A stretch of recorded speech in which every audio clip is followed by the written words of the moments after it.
আসসালামু আলাইকুম প্রিয় দর্শকবৃন্দ।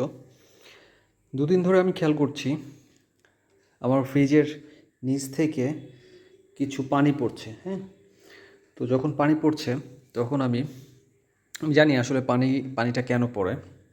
তো এটার জন্যে প্রথমে আমি ফ্রিজের পেছনে আসবো। পেছনে এসে দেখার চেষ্টা করব এইখানে একটা ট্রে আছে, সেই ট্রেতে কোনো পানি জমে আছে কিনা।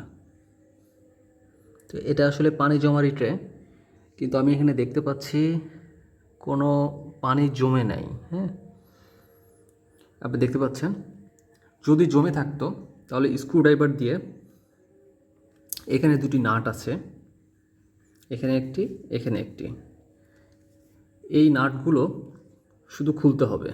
নাটগুলো খুলে এটা একটু উঁচু করলে পারে, এটা একটু উঁচু করলে এটা খুলে যাবে।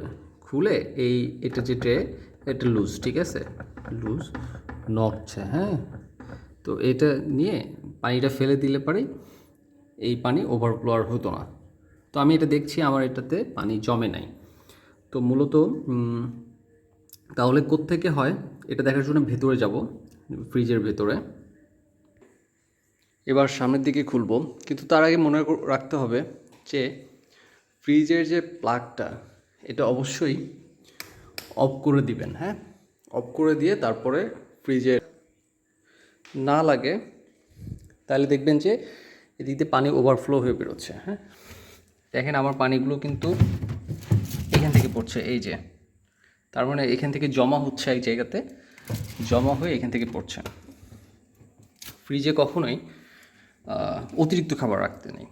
আমার ফ্রিজে কিন্তু অতিরিক্ত খাবার নেই, তারপরেও কেন পানি পড়ছে এটা আমরা চেক করব। পানি পড়ছে, এখান থেকে পানি আসছে, মূলত পানি আসছে এখান থেকে। এখানে একটা ফুটা আছে, ওই ফুটাটা বন্ধ হয়ে গেছে।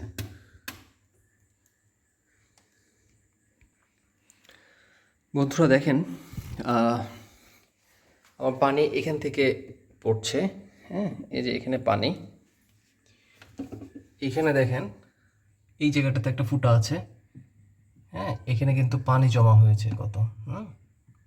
তারপর এইখানে যে ফুটাটা আছে, এই ফুটাটা লক হয়ে গেছে।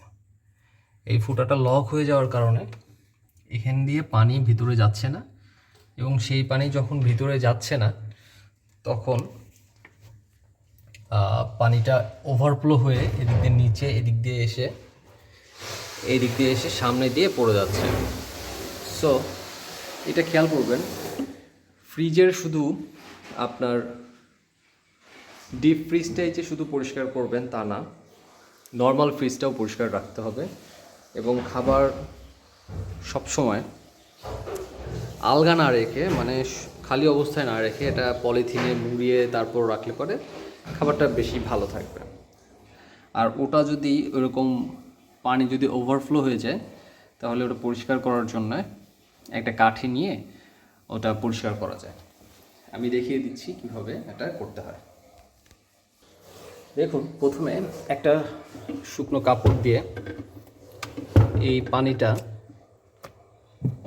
এখান থেকে বের করে নেবেন। হ্যাঁ,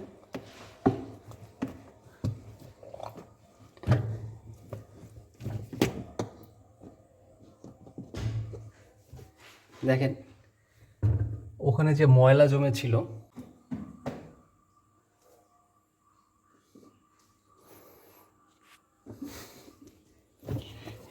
এটা পুরোপুরি পরিষ্কার করার পরে এই ফুটার মধ্যে একটু করবেন যে এই ফুটাতে কোনো ময়লা আছে কিনা। দেখেন এই ফুটা থেকে ময়লা অটোমেটিক নিচে চলে গেছে। একটু নাড়াচাড়া করলে দেখা যাবে এখানে আর কোনো ময়লা আপাতত নাই। সো এটা এখন পরিষ্কার হয়ে গেছে। খেয়াল করবেন, এটা মাঝে মধ্যেই পরিষ্কার করতে হয়।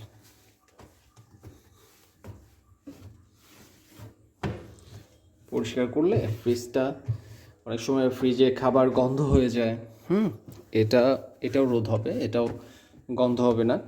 আর একটা জিনিস মনে রাখবেন, খাবার অবশ্যই ঢেকে রাখবেন। এইভাবে খালি অবস্থায় রাখা যাবে না, হ্যাঁ? সেটা বাটির খাবারই হোক আর কিসের, বাটির খাবার হলে অবশ্যই সেটা ঢাকনা দিয়ে ঢেকে রাখতে হবে। আর কাঁচা শাকসবজি হলে সেটাও পলিথিন দিয়ে মুড়িয়ে, কিংবা এয়ারটাইট একটা পলিথিন পাওয়া যায়, ওইটা আমরা সবাই খুব কম ইউজ করি, ওটাতেও করতে হবে। আর এমনি যদি এক ধরনের খাবার রাখি তাহলে ওই খাবারটা খাবারটা এই এই বক্স দিয়ে সুন্দর করে ঢেকে রাখতে হবে, ঠিক আছে? তো এখন আমরা দেখি ওই পাশটাতে কি অবস্থা। এই পাশটাতে দেখুন, পিছনটাতে এখানে কিন্তু ওই ট্রেতে পানি জমে গেছে। তো পানিটা কিন্তু ওভারফ্লো হয় নাই, পানিটা ওখানে ওই সামনের দিকে, সামনের ভিতরের অংশে যে পানি যাওয়ার যে ড্রেনটা, ওয়াটার লাইনটা, ওইটা বন্ধ হয়ে গেছিলো। ওটা যদি বন্ধ না হতো তাহলে পানিটা এখানে এসেই জমা হতো, ঠিক আছে? তো ওই ওয়াটার ফ্লোটা যখন ক্লিয়ার হয়ে গেছে তখন পানিটা এখানে চলে আসছে, কিন্তু পানি এখানে অনেক কম আছে। নিচে দেখুন, এখানে কম্প্রেসার আছে, এই যে এটা হচ্ছে কম্প্রেসার। তো কম্প্রেসারের যে একটা হিট আছে, এই জায়গাটাতে একটু হিট হয়, ওই হিট যখন এই পানিতে এসে পড়ে তখন এই পানি অটোমেটিক বাষ্প হয়ে উড়ে যায়। সো এই পানি এইটুকু থাকলে কোনো সমস্যা নেই। এটা যদি অনেক বেশি ওভারফ্লো হয়ে যায় তাহলে এদিক থেকে পানি চুইয়ে নিচে পড়বে।